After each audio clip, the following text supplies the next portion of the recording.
아멘. 이렇게 영광의 박수 드리겠습니다. 감사합니다. 자, 오늘은 이제 성령에 의한 삶, 성령님과 동행하는 삶에 대해서 같이 오늘과 다음 주 시간 두 번 나눠서 같이 나누도록 하겠습니다.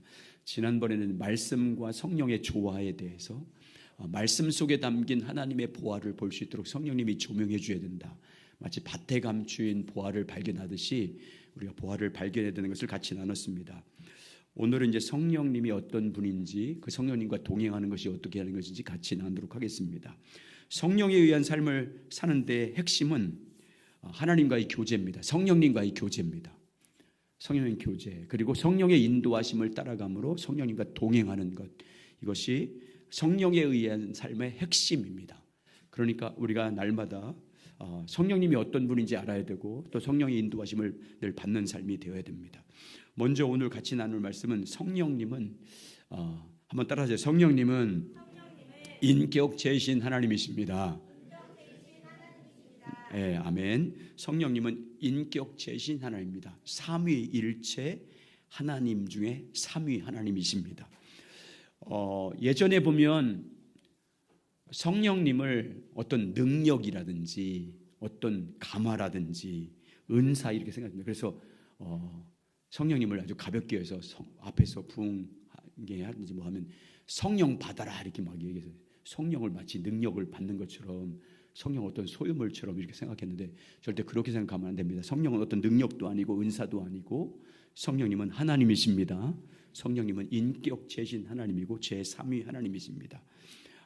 성령님이 인격체이시기 때문에 성령을 통해서 우리가 인격적인 존재가 됐기 때문에 성령 안에서 교제해야 성령의 인도하심을 따라 살 수 있고 성령님과 동행할 수 있습니다. 자, 우리 한번 거기 마태복음 28장 19절 같이 한번 읽겠습니다. 삼위일체 하나님을 잘 말씀하고 있는데 같이 읽겠습니다. 시작.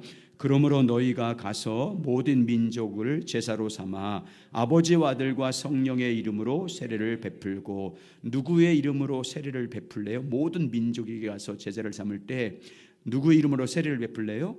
아버지와 아들과 성령의 이름으로. 아버지 성부 하나님, 아들 성자 예수님, 그리고 성령의 이름으로 세례를 주라고 말씀합니다.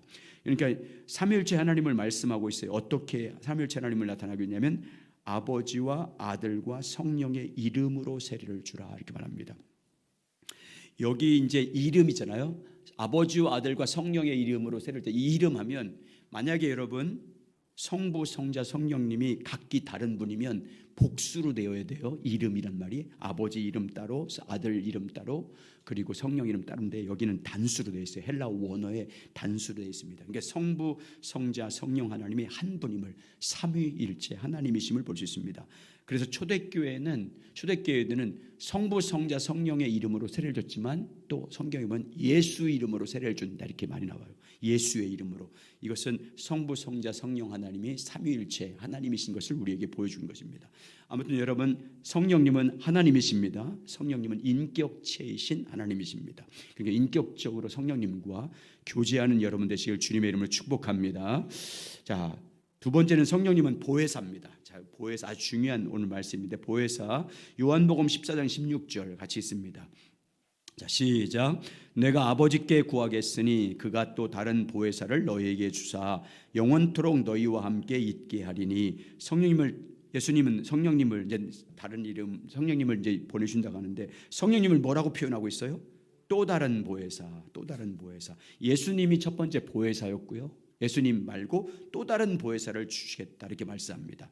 이 단어의 의미는 보혜사신 예수님과 같은 또 다른 보혜사를 우리에게 보내주시겠다 이런 말씀입니다. 그래서 영원토록 그 보혜사 성령님이 오시면 영원토록 너희와 함께 할 것이다. 보혜사의 의미가 한 7가지 돼요. 보혜사, 첫 번째 돕는 분이에요. 여러분, 성령님은 우리를 돕는 분인 줄 믿습니다. 우리를 돕는 분. 두 번째는 위로하신 분입니다. 성령의 위로하심이 넘치길 주의 이름으로 축복합니다. 여러분, 고린도후서 1장은 위로장이에요. 하나님의 위로장. 사도 바울이 소아시아에서 복음을 전할 때 살 소망이 끊어지고 사형 선고받은 같은 그런 고난을 만날 때 넉넉히 이겼던 것은 뭐 때문이라고 고백하고 있어요? 하나님의 위로 때문이다. 다 성령의 위로하심 때문이다 이렇게 말하고 있어요. 성령님은 우리를 위로하시는 분입니다. 우리가 슬픔을 당했다든지 낙심했을 때 위로해서 새 힘을 공급해 주시는 분인 줄 믿습니다.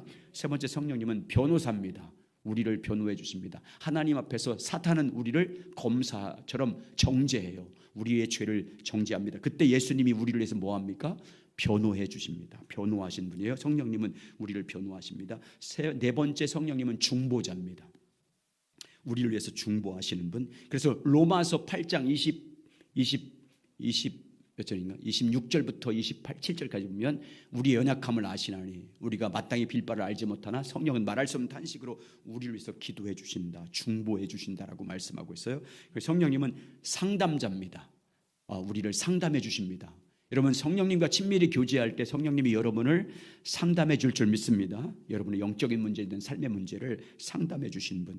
여섯 번째는 우리를 강하게 하신 분입니다. 성령님은 우리를 아주 강력한 사람으로, 믿음의 사람으로 세워주신 분입니다. 그리고 성령님은 파라클레토스, 곁에 계신 분. 여러분, 성령님은 여러분 안에 계신 분인 줄 믿습니다.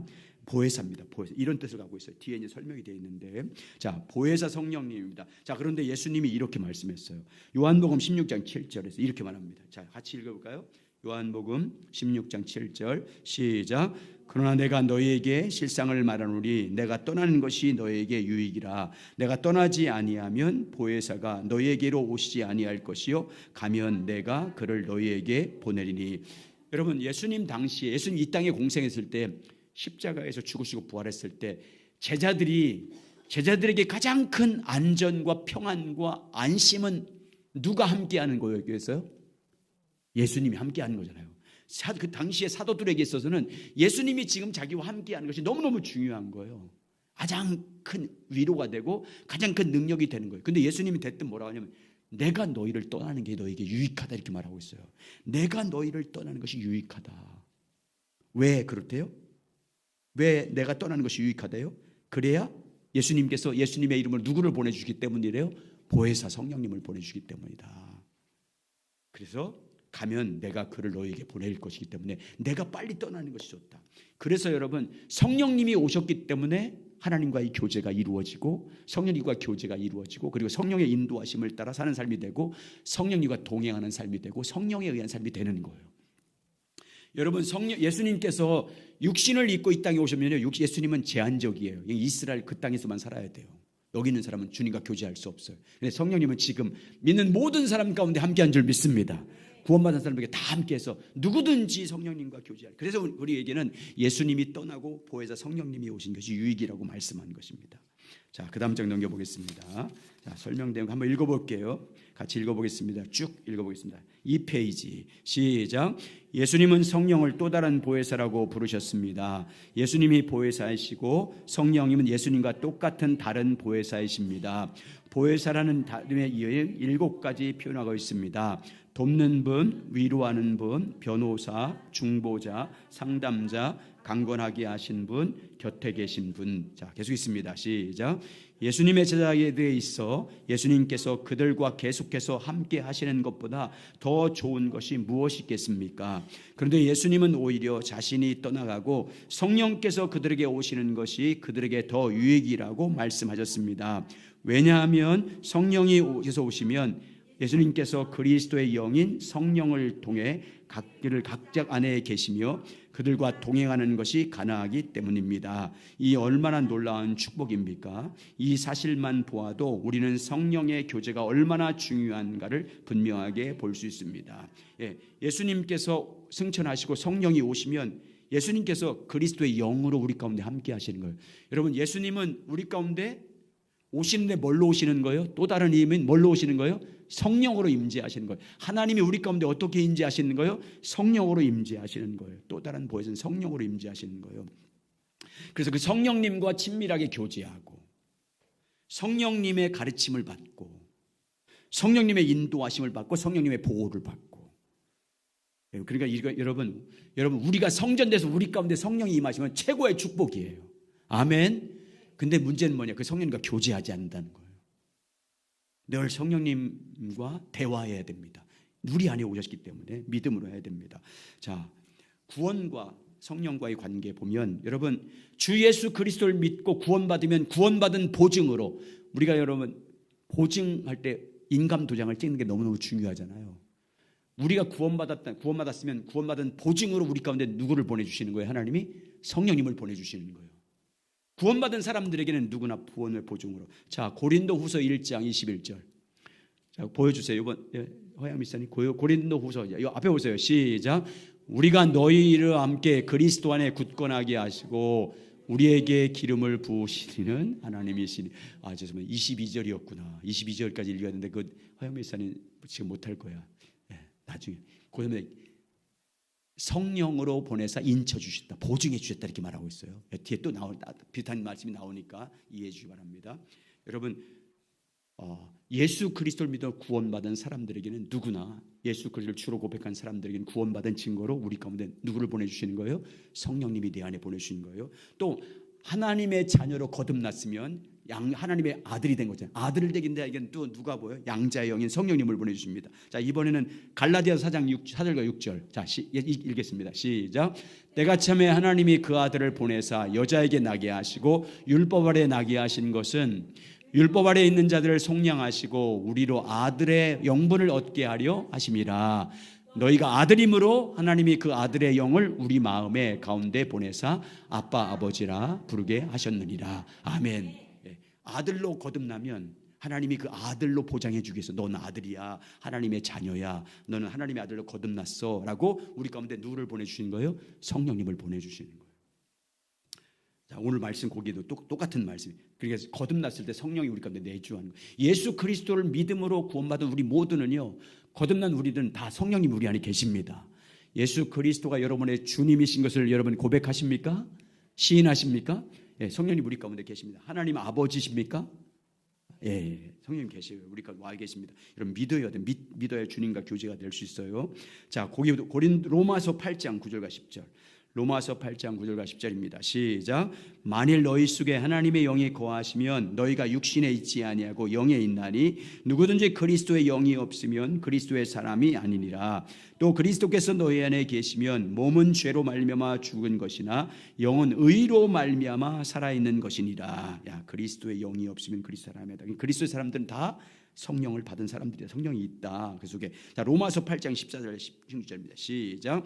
물은 하나님의 영으로 인도함을 받는 사람은 곧 하나님의 아들이라. 너희는 다시 무소하는 종의 영을 받지 아니하고 양자의 영을 받았으므로 우리가 아빠 아버지라고 부르짖느니라. 성령이 친히 우리와 영과 더불어 우리가 하나님의 자녀인 것을 증언하시나니. 아멘. 자, 요 위에 이제 요절을 보면 그 질문 보면 하나님의 그리스도의 영이 우리 속에 거함이 없으면 우리가 그리스도의 사람이 될 수 있답니까? 없답니까?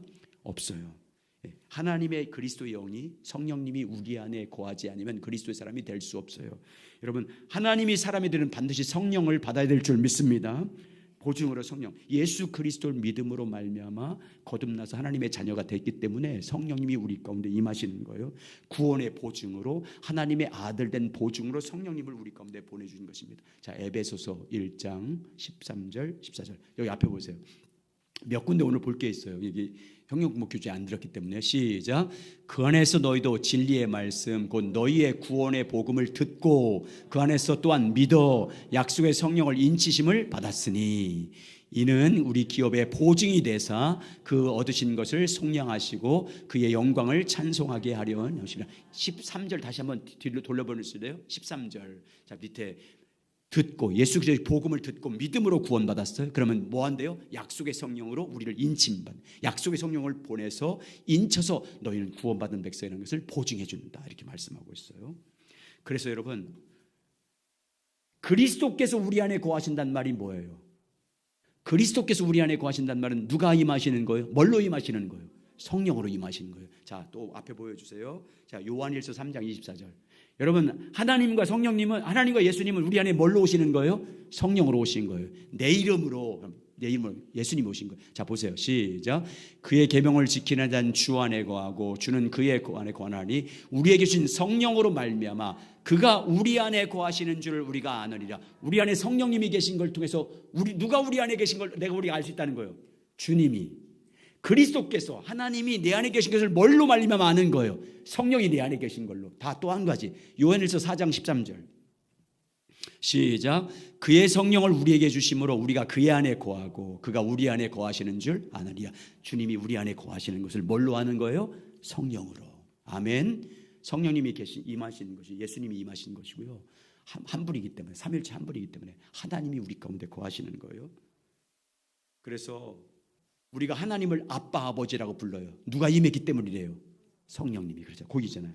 아빠 아버지라고 부르지. 이게 아빠 아버지라고 해서 부르면서 뭐 하라고? 성령님과 교제하라고. 아빠라고 왜 불러요? 우리 친구들 아빠 왜 불러? 평소에 아빠 안 부르잖아. 아빠 왜 불러?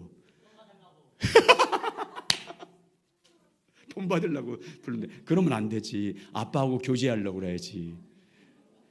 조장일 장로님, 지훈이가 제일 크게 얘기했어요. 교제하려고 불러야지 아빠 이름을. 그런데 다들 그래. 돈 달라고. 달라고 하는 것도 좋은 거지 뭐. 여러분, 아빠 아버지라고 부르면서 교제하라고. 아멘. 교제하라고. 여러분, 주님 말씀을 믿으시기 바랍니다. 성령님 여러분 안에 계시고 제 안에 계세요. 어디든지 교제할 수 있어요. 교제하기 위해서 아빠 아버지라고 성령님을 보내주신 이유는요, 이제 그 성령님과 교제하라고 아빠 아버지라고 부르면서 교제하라고 와 계신 거예요. 그래서 늘 동행하시고 늘 인도함 받기를 예수님의 이름으로 축복합니다. 자, 그 다음 장 설명을 해놨습니다. 자, 같이 있습니다. 3페이지 설명하면 더 쉽게 이해될 거예요. 같이 있습니다. 자, 아무도 시작. 아무도 그리스도의 영이 그 속에 거함이 없이 그리스도의 사람이 될 수 없습니다. 여기서 그리스도의 영은 성령을 가리킵니다. 성경은 성령을 하나님의 영, 그리스도의 영, 예수의 영, 성령 등 다양하게 부르고 있습니다. 우리가 예수님을 믿으면 예수 그리스도께서 우리 속에 오셔서 내주하시는데, 그 말은 엄격하게 따지면 그리스도의 영인 성령께서 우리 속에 오셔서 내주한다는 말입니다. 부활하신 몸을 가지신 예수님은 하나님의 우편에 계십니다. 또한 우리는 양자의 영, 즉 성령을 받았기 때문에 하나님을 아빠 아버지라고 부릅니다. 예, 아빠 아버지는 이제 교제하는 거예요. 자, 가지고 있습니다. 시작. 오늘 이부에서는 예수님을 믿고 구원을 받았어도 아직 성령을 받지 못한 사람이 있다고 주장합니다. 일부에서는 방언이 성령을 받은 증거라고 증언합니다. 특히 오순절 계통에 속한 성도들이나 지도할 중에 그렇게 주장하는 사람들이 많습니다. 여러분, 이 오순절 계통은 순복음, 우리나라 처음에 순복음 한참 부흥할 때 방언 받지 못하면 성령 받지 못했다고 해서, 방언은 뭡니까? 성령 받는 거예요? 은사 받는 거예요? 은사예요, 은사. 여러분, 예수 그리스도를 주님으로 믿음으로 구원받고 성령으로 거듭난 사람, 하나님의 자녀된 사람에는 이미 성령이 임한 줄 믿습니다. 예. 성령의 은사의 하나예요. 성령 받았다고 여러분, 성령 은사, 방언하지 못한다고 성령 받지 못한 게 아니에요. 여러분, 그렇게 이해하면 안 됩니다. 자, 우리가 세 번째 단, 우리가 시작. 우리가 예수님을 믿는 순간 성령께서 우리에게 오셔서 내주하시기 때문에 모든 성들은 다 성령과 동행하는 삶을 살 수 있고 또 살아야 됩니다. 예수 그리스도를 믿는 순간 여러분과 제 안은 다 성령이 내주하는 줄 믿습니다. 모두 다 이제 우리가 성령과 동행, 교제해야 돼요. 그분과 교제, 아빠 아버지라면서 교제해야 돼요. 주님이라고 부르면서 교제해야 됩니다. 하나님의 자들은 성령의 인도하심을 따라 사는 사람들이기 때문에 그래요. 자, 계속 있습니다. 하나님의 자녀들은 시작.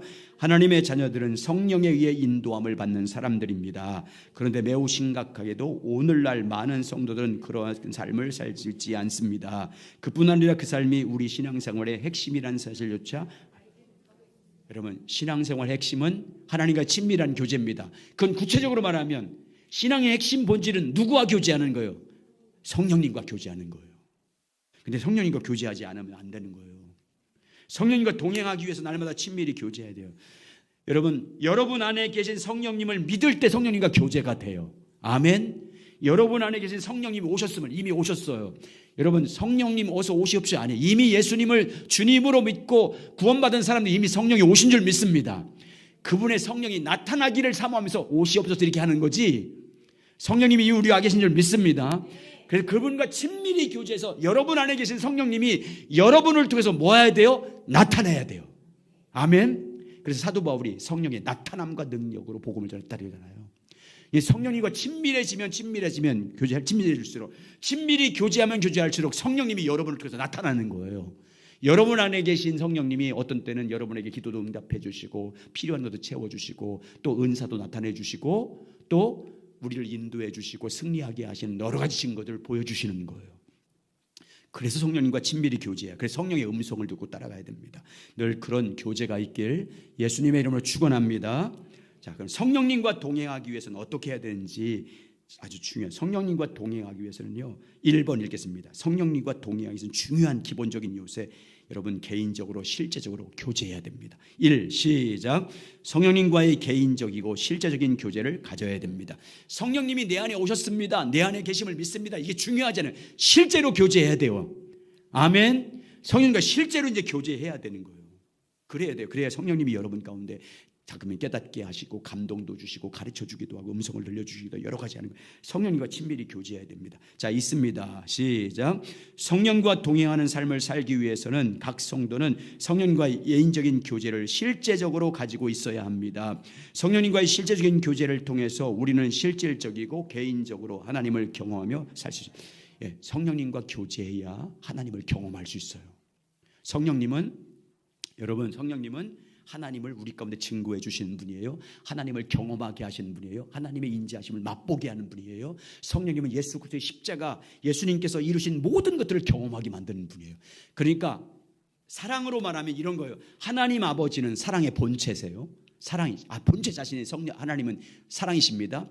그 사랑을 우리 가운데 실제로 보여주신 분이 누구예요? 예수님. 그래서 예수님은 사랑의 실체예요. 십자가를 통해서 그 사랑이 어떤 사랑인지, 사랑의 본체이신 하나님 아버지의 사랑이 어떤 사랑인지 우리가 알아야 되잖아요. 그래서 실제적으로 보여준 것이 십자가예요.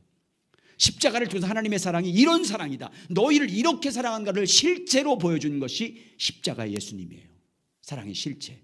근데 그 사랑, 십자가를 통해서 사랑이 이런 사랑이야 라고 보여줬는데, 그 사랑을 오늘날 2000년이 지난 여러분과 제 가운데 그 사랑을 알도록 적용시켜준 분이 누구예요? 성령님이세요.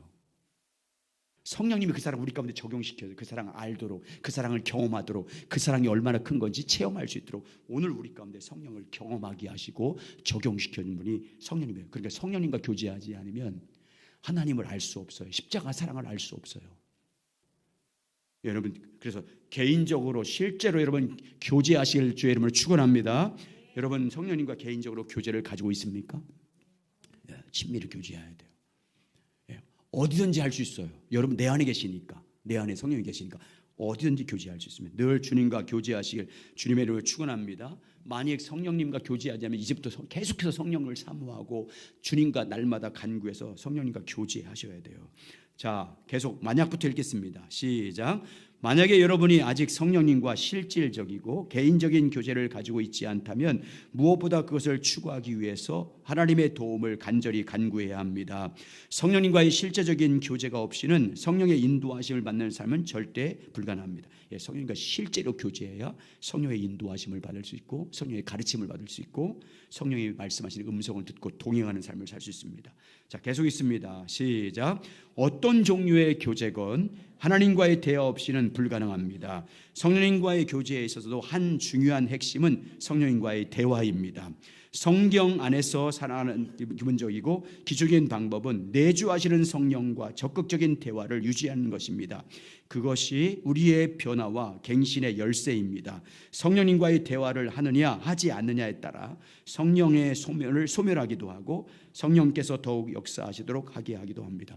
여러분, 우리가 전심을 다해서 부르짖고 주님을 찾아야지만 인격적 교제가 돼야 돼요. 막 내 요구만 그냥 부르짖어서 요구만 하면 안 돼.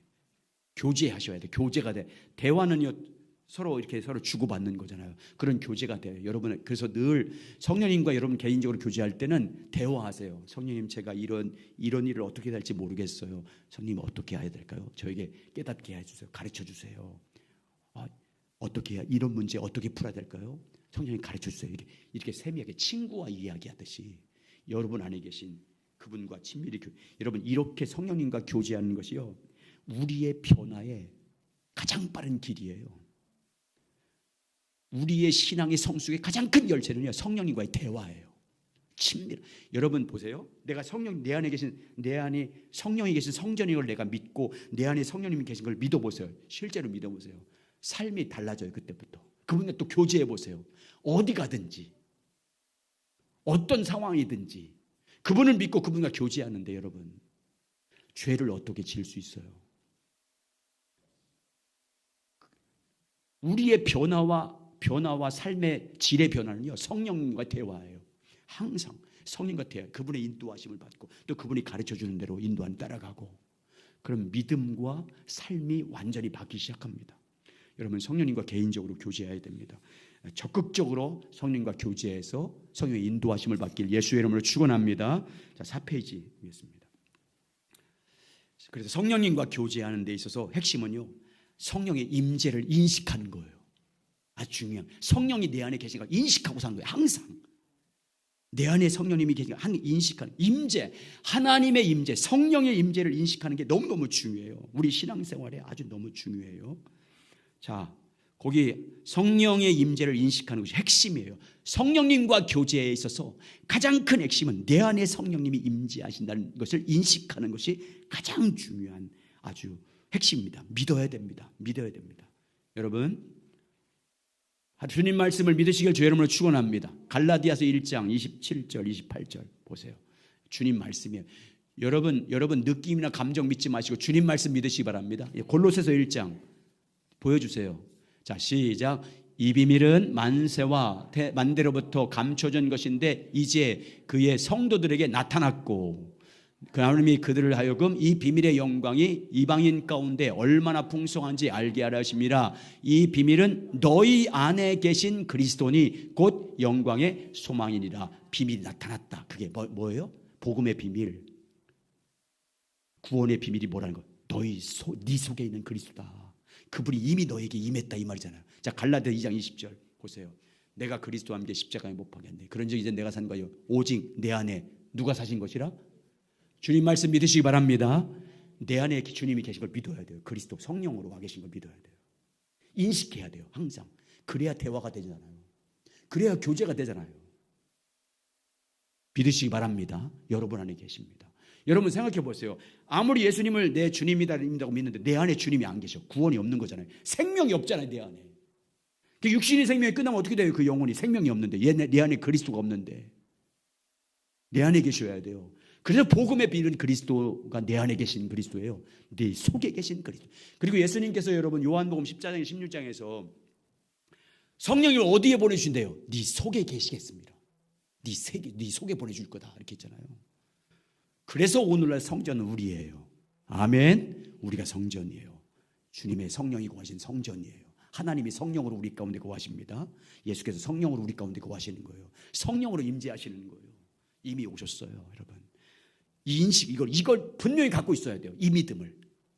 그러니까 여러분 어디 가든지 어떤 일 당하든지 혼자가 아니잖아요. 주님이 함께 하신 거잖아요. 성령으로.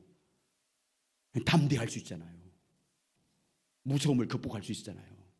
외로움을 이길 수 있잖아요. 여러분, 우리는요, 여러분, 사람과의 관계와 환경적인 관계에서는 외로워야 돼요. 이 사람 저 사람 만나고 댕겨보세요. 분주해 보세요. 절대 내 안에 계신 성령님과 교제가 안 돼요. 철저하게 여러분 외로움을 즐겨야 돼. 그리고 그 외로움을 누구와 교제해야 돼? 내 안에 계신 주님과 교제. 그러면 신앙이 놀랍게 성장해요. 자꾸만 사람 찾아가 보세요. 신앙 성장하나. 사람에게 상담받으려고 하지 마세요, 여러분. 사람에게 위로받으려고 하지 마세요, 여러분. 주님과 여러분 내 안에 철저하게 외로워야 돼요. 고독을 즐겨야 된다니까요. 친구가 없는 게 좋아요.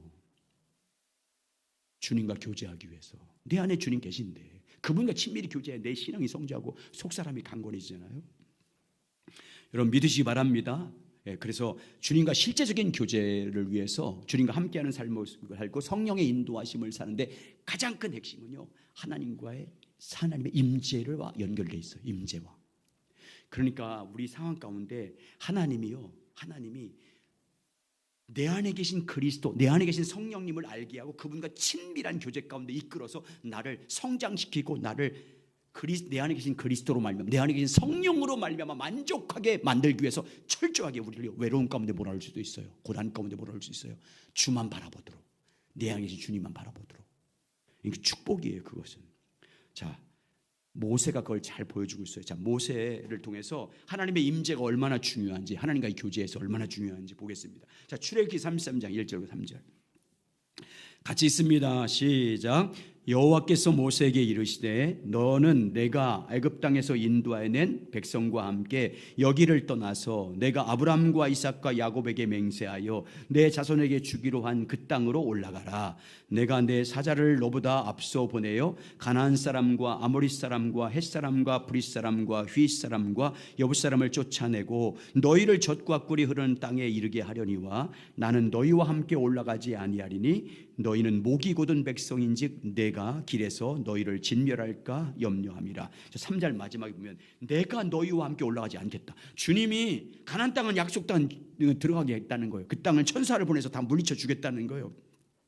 젖과 끓인 땅을 주시겠지만 나는 너희와 함께 올라가지 않겠다. 임재하지 않겠다는 거잖아요. 그러니까 여호수아가 하나님의 임재가 아니면 올라가지 않겠습니다고 부르짖기 시작합니다. 그러니까 그 응답 기도를 듣고 하나님이 응답한 것이 33장 14절부터 16절입니다. 자, 있습니다. 시작. 여호와께서 이르시되 내가 친히 가리라. 내가 너를 쉬게 하리니 모세가 여호와께 아뢰되 주께서 친히 가지 아니하시려거든 우리가 그곳으로 올라가려 보내지 마옵소서. 나와 주의 백성이 주의 목전에 은총을 입은 줄 무엇으로 알릴까? 주께서 우리와 함께 행하심으로 나와 주의 백성을 천하 만민 중에서 구별하심이 아니니까. 여러분, 하나님이 함께 가신다는 말을 뭘로 표현하고 있냐면 내가 친히 가리라 이렇게 말하잖아요. 내가 친히 가리라 이 말은요, 친이란 말은요, 내가 임재로 함께 하겠다. 하나님의 임재가 함께 가리라 이런 뜻이에요. 하나님의 얼굴이 함께 가리라. 하나님이 함께 간다는 말을 하나님이 친히 가리라. 내가 임재로 함께 할 것이다 이렇게 표현하고 있어요. 그러니까 내가 너와 함께 올라가지 않는 말을 듣고 모세가 부지에 기도할 때 하나님은 내가 임재로 함께 하겠다. 임재로 함께 하겠다. 내가 너와 함께 임재함으로 내가 너를 동행하겠다. 하나님의 얼굴이 함께 가겠다 이렇게 표현하고 있습니다. 자, 신명기 4장 37절로 보세요. 이렇게 인도합니다. 시작. 여호와께서 내 조상을 사랑하신 고로 그 우선인 너를 택하였고 큰 권능으로 친히 인도하여 애굽에서 나오게 하리라. 무엇과 무엇으로 내가 그들을 건져내겠다는 거예요? 큰 권능과 친히 임재예요. 하나님의 임재로 인도하겠다는 거예요. 인도에서 건져내겠다는 거예요. 애굽에서 내가 큰 권능을 행하고 내가 친히 너희와 함께하는 임재로, 큰 권능과 임재로 너희를 인도해내겠다 이렇게 말하고 있어요. 하나님이 함께한다는 말은 하나님의 임재가 함께한다는 말이고 하나님의 임재한다는 말은 하나님의 얼굴이 함께간다 이런 뜻이에요. 자, 설명 읽겠습니다. 성경은 시작. 성경은 하나님께서 함께 가신다는 말과 하나님의 임재가 함께 가신다는 말을 상호 교환적으로 사용하고 있습니다. 내가 친히 가리라고 번역한 말은 문자적으로 내 얼굴이 갈 것이다라는 말입니다. 그 말은 하나님의 임재가 함께 갈 것이라는 뜻입니다. 하나님께서 우리와 실질적으로 함께 하시고 우리를 인도하시다는 말은 하나님의 임재가 우리와 함께 하신다는 말입니다. 실제로 우리와 함께 하셔서 우리를 인도한다. 그 말은 하나님의 임재가 함께 한다. 하나님의 얼굴이 함께 한다 이런 말입니다. 자, 계속 있습니다. 시작. 신명기 4장 37절은 하나님께서 이스라엘 백성들을 사랑하셔서 그들을 애굽에서 건져내시고 하나님의 임재와 능력으로 그들을 인도하여 건져내겠다고 말하고 있습니다. 우리말 성경에서 친이란 말은 하나님의 임재를 의미하는 말입니다.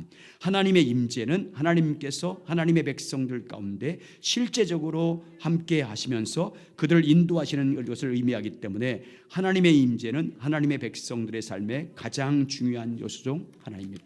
여러분, 하나님의 임재는 하나님이 실질적으로 우리 함께하는 거예요. 하나님이 실제로 우리 가운데 임해서 인도하시는 거예요.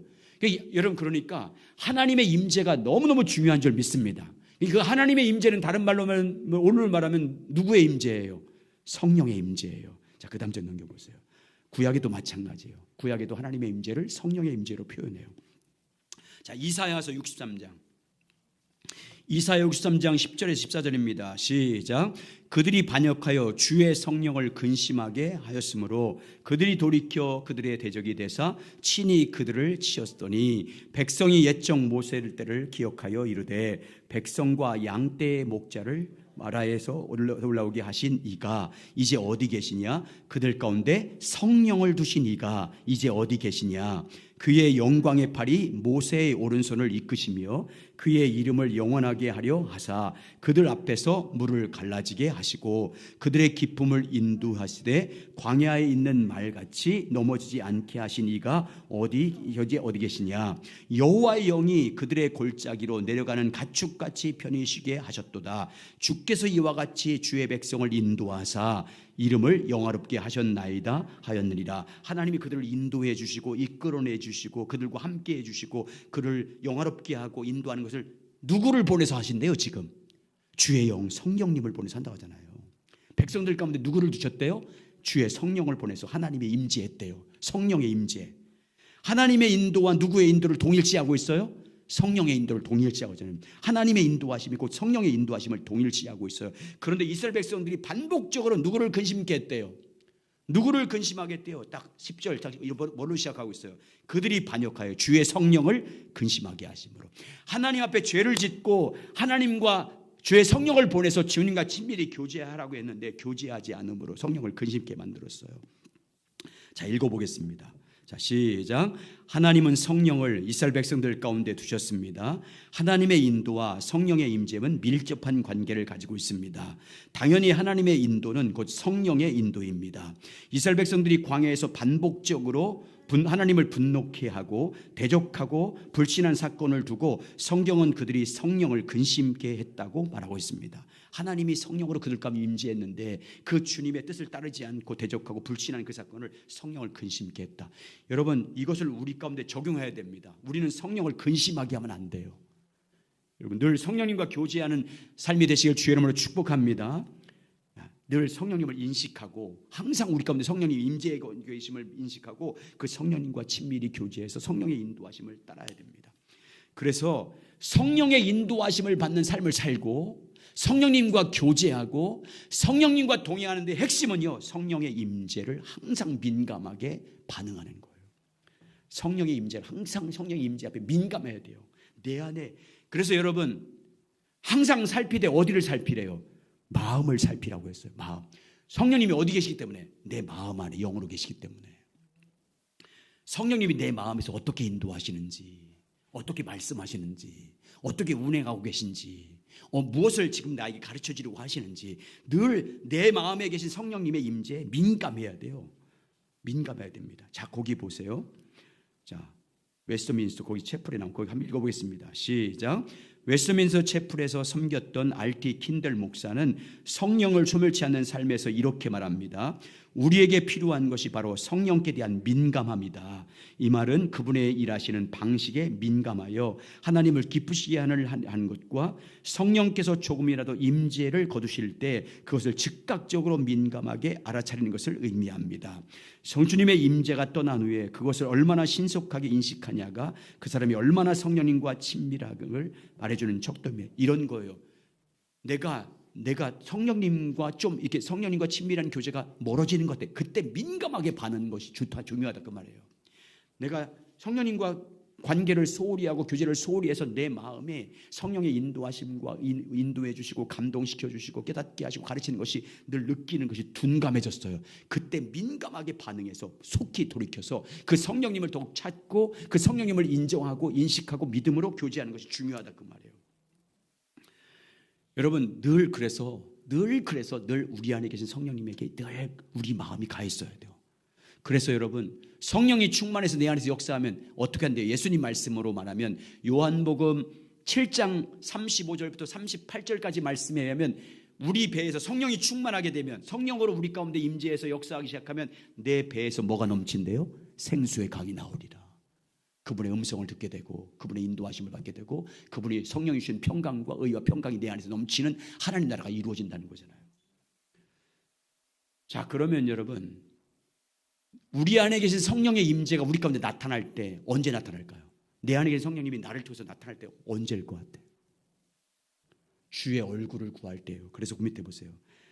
성령의 임재와 하나님의 얼굴을 구하는 삶이 너무너무 중요한데 하나님의 얼굴을 구하는 삶을 살아야 성령의 임재가 나타납니다. 하나님의 얼굴을 구하는 게 뭐라고 했어요? 주님을 알기를 사모하는 거예요. 주님 영광 보기를 사모하는 거예요. 주님의 뜻을 알기를 갈망하는 거예요. 주님의 길이 무엇인지 알기를 갈망하며 날마다 주님의 얼굴을 구하는, 주님 더 알길 원합니다. 주님 영광 보길 원합니다. 십자가에 나타나는 그 사랑 알길 원합니다. 주님의 뜻을 알길 원합니다. 갈망하는 거예요. 그러면 성령이 임재해서 그걸 가르쳐 주시고 음성을 들려주시고 주의 영광을 보게 해주시고 주의 음성을 듣게 해서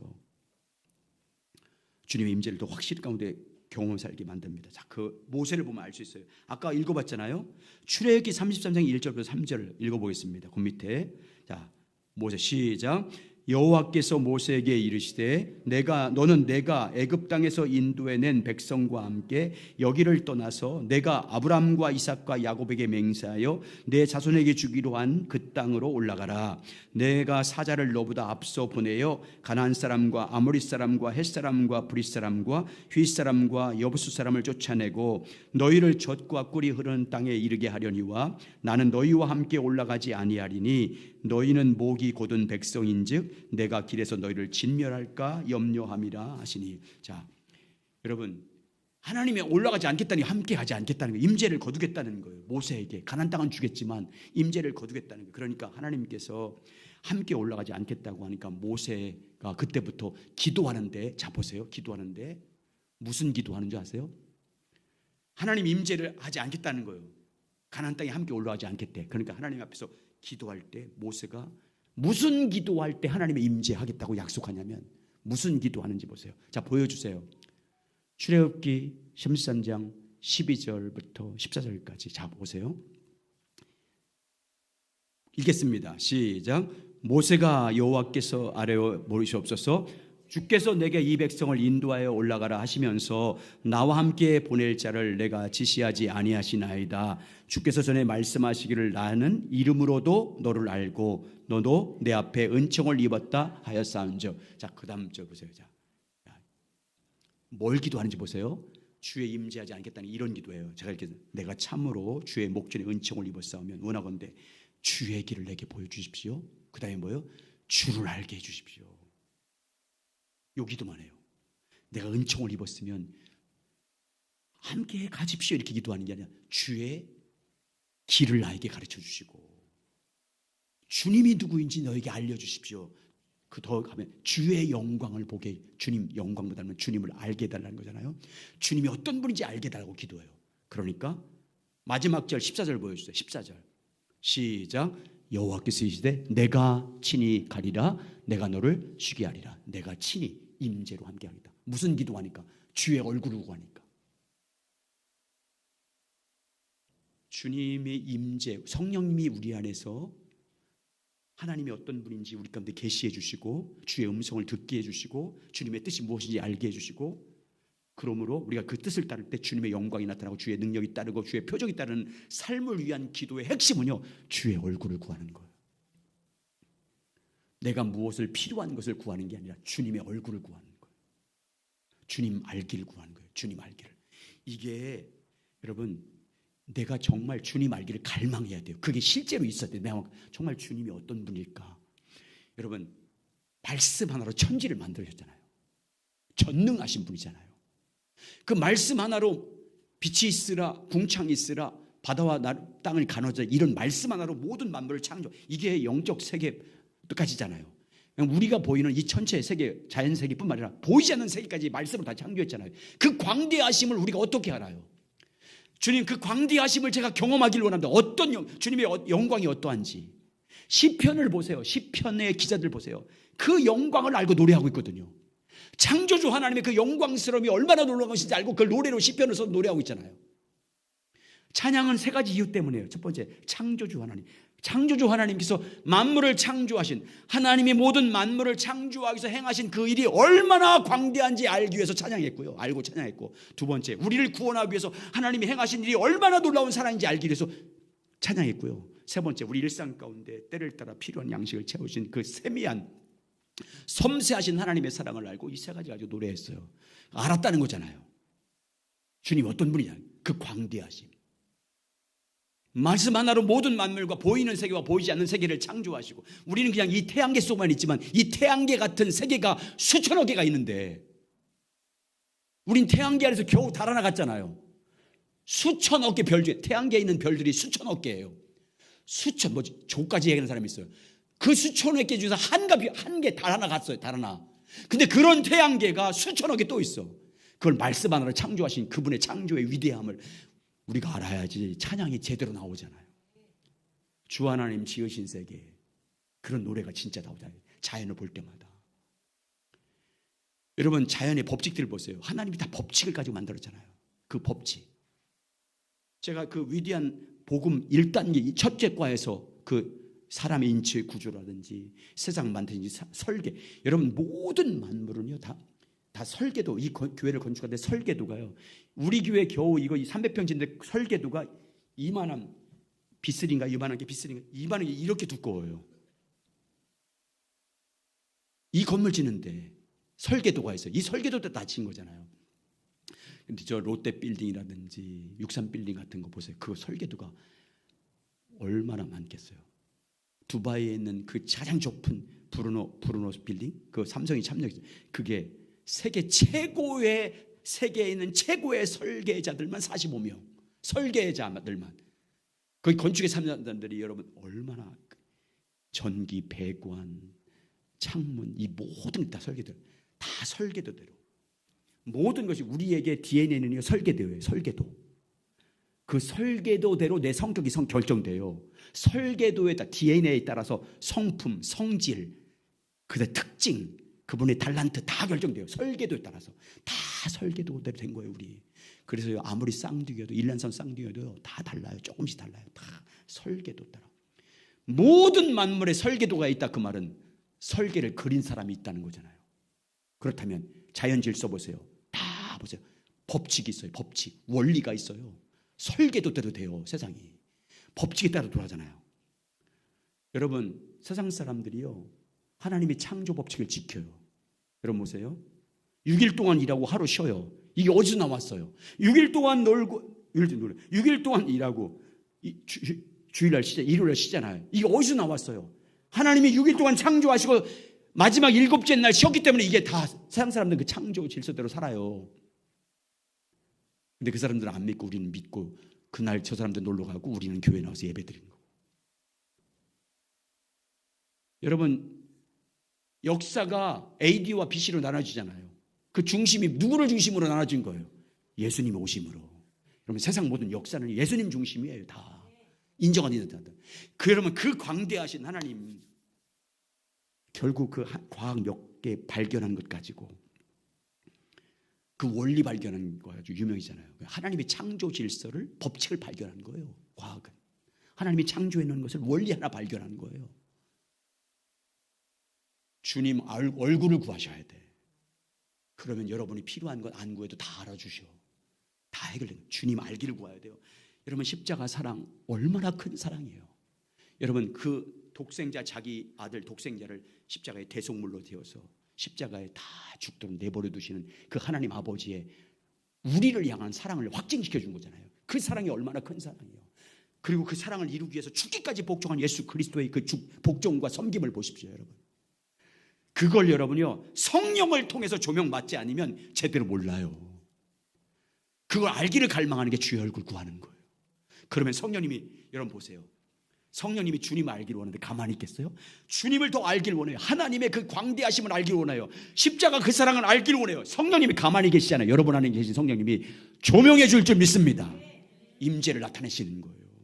그러니까 주의 얼굴 구하셔야 돼. 성령의 임재가 나타나려면, 주님의 음성을 들으려면, 주의 인도하심을 받으려면 주의 얼굴을 구해야 돼요. 여러분, 늘 주님의 얼굴을 구하는 삶이 되시길 예수 이름으로 축원합니다. 읽고 결론 드릴게요. 읽고 있겠습니다. 하나님은, 시작. 여러분 없어요. 참 다음 주에 끝났어. 자, 성령의 임재를 위해서는 주의 얼굴을 구해야 됩니다. 결론입니다. 여러분, 주님의 임재를 구하시길 주의 이름으로 축원합니다. 자, 우리 일어나셔서, 성령이 오셨네.